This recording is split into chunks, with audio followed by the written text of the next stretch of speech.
Le buffle n'est pas un simple animal à cornes serrées. Leur capacité à s'adapter à l'environnement est étonnante. Eh ouais. Certains buffles peuvent plonger et brouter sous l'eau carrément. D'autres sont très rapides. Et ils sont même utilisés dans les courses de chevaux. Nous allons maintenant vous parler des buffles les plus uniques du monde, et des taureaux bien sûr. Le buffle d'Asie est surtout connu pour sa taille. Avec une hauteur au garrot d'environ 7 pieds, plus de 2 mètres, une longueur d'environ 10 pieds, environ 3 mètres, il peut atteindre une masse de plus d'1 tonne, eh oui. Pas mal, non? Une telle montagne de muscles est capable d'arracher des arbres, de combattre des tigres et d'être un véritable bélier, balayant tout sur son passage. Mais peu de gens savent que le véritable super-pouvoir de ce buffle n'est pas lié à sa puissance ou à ses aptitudes au combat. Il s'avère que ce taureau est l'un des meilleurs nageurs de tous les ongulés. Eh oui, environ 70% de son régime alimentaire est constitué de plantes qui poussent, écoutez-moi bien, sous l'eau. Pour s'en nourrir, cette espèce a appris à plonger mieux que la plupart des espèces de mammifères terrestres. Ce buffle peut retenir sa respiration pendant longtemps. Même d'excellents plongeurs comme les ours polaires, les loutres et les castors l'envient. Mais le plus important, c'est que celui-là est capable de brouter sous l'eau. Eh ouais, on ne s'attend pas à une telle capacité de la part d'un taureau, d'un buffle, n'est-ce pas?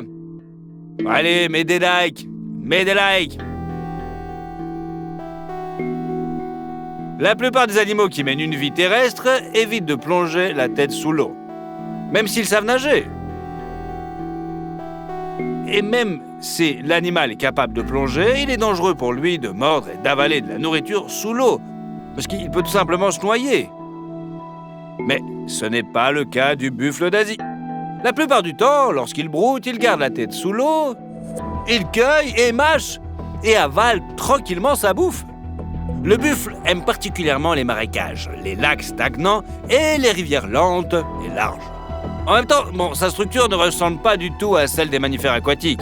Le corps d'un buffle, bien que puissant, mais ses pattes sont fortes avec des sabots bien lourds. Il n'est pas question de nageoires ou de forme aérodynamique. Il est d'autant plus surprenant que la capacité à nager et à plonger rapproche le buffle de sa lointaine parente, la baleine. Un peu choquant, d'accord, mais les baleines et les dauphins, ils sont pas des parents d'autres prédateurs aquatiques comme les phoques, par exemple. Les baleines sont des parents éloignés, et oui, qui sont allés dans l'océan il y a des millions d'années. Qui sait, peut-être que les buffles d'Asie ressembleront aux baleines d'une certaine manière après des millions d'années de développement.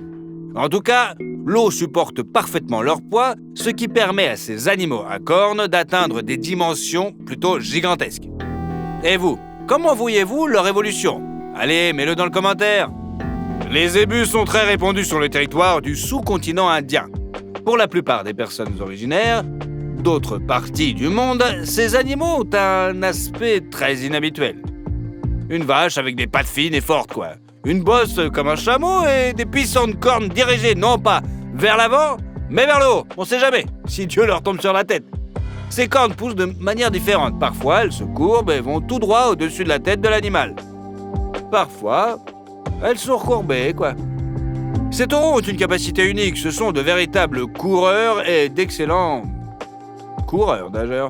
Les zébus sont beaucoup plus massifs et lourds que les chevaux, mais ils peuvent courir presque aussi vite que les meilleurs chevaux de course pur sang.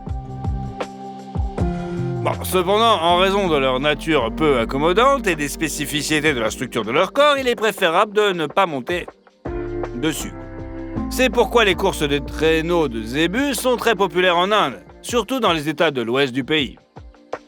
Le plus étonnant, c'est qu'il n'est pas nécessaire de préparer la route pour ces ongulés. Bien sûr, ils ne doivent pas être dirigés vers la jungle les plus épaisses, car un taureau puissant ne peut tout simplement pas les traverser. Mais la praticabilité du zébu est comparable à celle d'une Jeep. Aimeriez-vous essayer de monter sur un traîneau tiré par ces animaux? Allez, mets-le dans les commentaires. L'énorme vitesse, l'endurance et la patence ne sont pas les seules caractéristiques de la structure de l'animal. Eh oui! Bien que les chameaux ne soient pas étroitement liés aux zébus, les deux animaux ont une bosse. Mais les scientifiques ne savent pas encore exactement à quoi elle sert. À quoi sert cette truc-là? Les chameaux ont besoin de leur bosse pour stocker des nutriments. Bien sûr, l'eau pure n'y est pas stockée, mais seulement les réserves de graisse. Mais lors d'un jeûne prolongé, c'est grâce à ces accumulations que les chameaux peuvent vivre sans eau ni nourriture aussi longtemps qu'aucun autre animal du monde. Voici un autre argument en faveur de la constitution de réserve. Bon, ainsi, la bosse du zébu, bien qu'elle présente une couche de graisse assez dense, est encore principalement constituée de muscles. Bien qu'elle soit peu développée chez les petits, les adultes se distinguent par des bosses assez larges qui ressortent fortement sur le dos droit de l'animal. La raison de cette particularité reste un mystère. Qu'en pensez-vous? Allez, écrivez dans les commentaires. Oui, je te jure, on lira. Et le zébu peut grogner comme un lion. Les sons émis par ce taureau diffèrent selon la profondeur de l'utérus. Ah, on peut les entendre à des kilomètres à la ronde. Quelle serait votre réaction si vous entendiez quelque chose de ce genre en vous promenant en Inde? Hein? Par ailleurs, les zébus ne sont pas des parents des vaches ordinaires. L'ancêtre de la vache européenne, dont sont issues la plupart des races dans le monde, regardez, c'est lui, l'ancêtre du zébu, était plutôt asiatique. Ces deux branches ont divergé il y a environ 300 000 ans. La partie du zébu est l'Indonésie. Mais il y a plusieurs siècles, cette race s'est répandue d'abord dans toute l'Asie, puis a gagné l'Afrique et enfin toute la planète. Le zébu est apprécié pour son endurance. Une vache de cette race est parfaitement adaptée à la vie dans les tropiques chauds et arides, ou à l'inverse, humides. Mais génétiquement, cette race ne s'est pas trop éloignée de sa parente européenne, de sorte qu'elles peuvent se croiser et donner une progéniture saine, voire très saine, dotée d'une excellente immunité.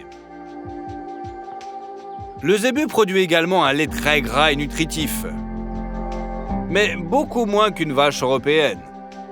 C'est peut-être pour cela qu'il y a plus de zébus que d'habitants sur les territoires de Madagascar. Mais ce n'est pas seulement pour des raisons pratiques. Cet animal joue un rôle important dans la culture locale. Les taureaux sont connus pour le fait que, contrairement à la plupart des autres herbivores, ils préfèrent affronter le danger en se battant plutôt qu'en essayant de s'enfuir. Même les grands antilopes ont peur de se battre avec les lions et autres prédateurs, bien qu'ils dépassent leur taille. Il en va tout autrement du taureau. Lorsqu'il voit un chasseur, il est plus enclin à lancer une contre-offensive et même à porter le premier coup s'il se sent menacé. L'arme principale du taureau, bien sûr, est une force incroyable et des cornes puissantes. Il n'est pas surprenant que, compte tenu de sa nature pugnace, le Texas Longhorn effraie par sa seule apparence. En effet, ces taureaux possèdent les cornes les plus longues du monde parmi tous les animaux de leur espèce. La longueur d'une corne peut atteindre 1,80 m. C'est la taille d'un homme adulte quand même. En même temps, les cornes sont proportionnelles. Puissantes à la base, elles se rétrécissent progressivement et leur extrémité est très pointue. Une telle arme pourrait permettre à un taureau de se battre contre un tigre à dents de sabre, pas comme les loups ou les cougars ordinaires. S'approcher de ce taureau est déjà effrayant. Il semblerait que les cornes de cette puissante créature soient capables de transpercer un char d'assaut. Mais d'où vient ce trésor du Texas? Il s'avère que les Longhorns sont une race ancienne qui a une longue histoire. Ces taureaux sont les descendants des premiers bovins qui ont été ramenés à l'époque de Christophe Colomb. Le fait de vivre dans un isolement relatif a conduit à la formation de qualités inhabituelles de la race qui n'ont fait que s'enraciner avec le temps. Il est d'autant plus surprenant que le Texas Longhorn ait un caractère incroyablement doux. Il n'est pas agressif. Il est fidèle à l'homme et se montre patient, même face à des vaches domestiques ordinaires et inoffensives. Apparemment, si vous avez vraiment confiance en vous, l'envie de recourir à la force pour résoudre les conflits disparaît vraiment. Pourquoi attaquer quelqu'un si tout le monde autour de vous sait déjà qu'il vaut mieux ne pas se frotter à vous, n'est-ce pas? Le super pouvoir de Longhorn va vous surprendre. Il n'est pas associé à des qualités de combat phénoménales ou à des cornes. Le corps de ce taureau est assez typique. Un animal musclé, plutôt mince, sans bosse, gros ventre, tout simplement. Un animal à la fois massif et svelte. Et il est d'autant plus étonnant qu'il soit capable de résister à la chaleur et la sécheresse extrême. Le super pouvoir du Longhorn est sa capacité à survivre dans des conditions désertiques les plus rudes. Il peut rester plus longtemps sans eau ni nourriture que toutes les autres races et sous-espèces de taureaux. Et bien qu'il soit connu pour sa nature douce, un tel animal peut facilement combattre un prédateur.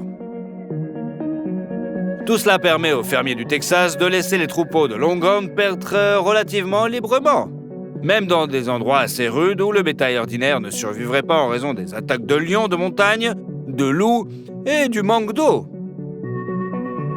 Excellentes caractéristiques physiques, loyauté envers l'homme, endurance, telles sont les qualités qui ont attiré les hommes vers les chevaux il y a des milliers d'années. Il n'est donc pas surprenant que les Longhorns soient de plus en plus utilisés comme monture.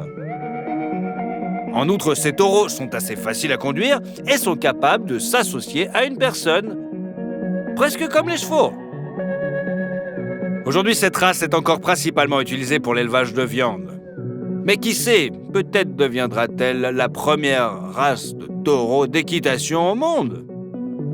Ça serait quand même pas mal, étant donné l'apparence inhabituelle du truc, quoi. Et vous, est-ce que vous aimeriez bien monter sur un cheval comme ça? Vous pouvez le mettre dans les commentaires. Le yak est probablement l'un des taureaux les plus mignons du monde. Il suffit de regarder son long et épais pelage. On dirait une peluche de la taille d'une petite bagnole quand même. Mais bien sûr, un yak est un être vivant et pas un jouet. Et l'apparence inhabituelle de ce taureau est le résultat d'une adaptation à des conditions de vie plutôt extrêmes. La particularité de ce taureau est qu'il est capable de résister à un climat exceptionnellement froid, aux vents les plus violents et aux gelées les plus sévères. Par ailleurs, le yak ne vit pas du tout au pôle Nord, mais dans les montagnes de l'Himalaya. Un taureau ordinaire ne pourrait y rester, disons qu'une heure. Le yak, au contraire, se sent à l'aise à une température telle que les larmes se transforment en glaçons sur les cils. Moins 20, moins 30, tout ça, quoi. Ce n'est pas la seule caractéristique de la race. Plus la montagne est haute, moins il y a d'oxygène dans l'air. Et oui, par conséquent, les animaux, comme les humains, s'ils se trouvent dans de telles conditions, ressentent un manque d'air même en augmentant leur respiration. Mais pour un yak, ce n'est pas un problème. Par rapport à la taille de son corps, il a des poumons et un cœur plus grands.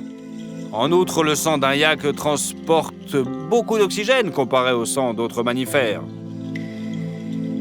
Cependant, l'animal ne peut pas contrôler ce super-pouvoir. S'il essaie de descendre des montagnes, il souffrira de surchauffe et d'un taux d'oxygène trop élevé dans le sang. En raison de l'absence quasi totale de chaleur dans les montagnes, l'échange thermique des yaks sauvages a changé. Ils n'ont pratiquement pas de glandes sudoripares et partant, qui nous semble frais, le yak souffrirait de surchauffe et de coups de chaleur. Il y a environ 3000 ans, les yaks ont réussi à être domestiqués. La manière dont ils sont parvenus reste un mystère. Le fait est que le yak sauvage ne tolère tout simplement pas le territoire maîtrisé par l'homme. Il déteste les terres agricoles, évite les humains et a un tempérament féroce. Il faut une douzaine de loups adultes pour venir à bout d'un yak adulte. Bien que cet ongulé évite l'homme, il n'a presque pas peur.